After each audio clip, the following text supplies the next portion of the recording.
everyone, welcome back to my YouTube channel. Thank you so much guys for tuning in. I'm here to update you of what is going to happen on Imbewu, the seed from the 29th to the 3rd of July 2020.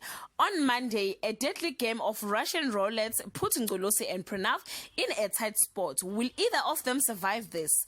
Mazulu's nightmare grows worse. Nirupa grows worried that Pranav hasn't come home and begins to fear the worst. Lindo wants to sanction Nomusa until he learns the really reason she hasn't pitched for work.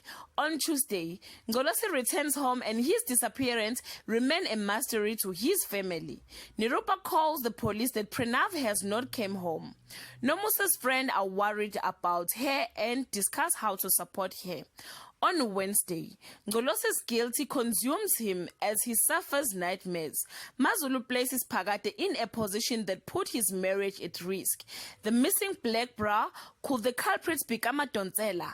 Nomsa's friends band together to collect items to support Nomsa and her mother. On Thursday, Mazulu tells Ngolosi that they have been cursed, that's why they are having all this bad luck. Ngolosi is faced with the battle of having to lie to Pranav's family, especially because Shreya can sense that he is not telling the truth. The police find blood in the boot of Pranav's car, but is it his? On Friday, Nirupa is having a wild thought about what could have happened to Pranav. Ngolosi comes clean to Punyuka and tells him Pranav is dead. Thokozile is worried about getting caught and the Sangoma advises her to shift the blame to someone else. Lindiwe finds out Nomsa has been sleeping at Msamo. Kanyo asks her parents if Nomsa can come and stay with them. Guys, this is all I have for today. You can leave your comment below and share your thoughts. Till we meet again, I love you so much guys. Bye.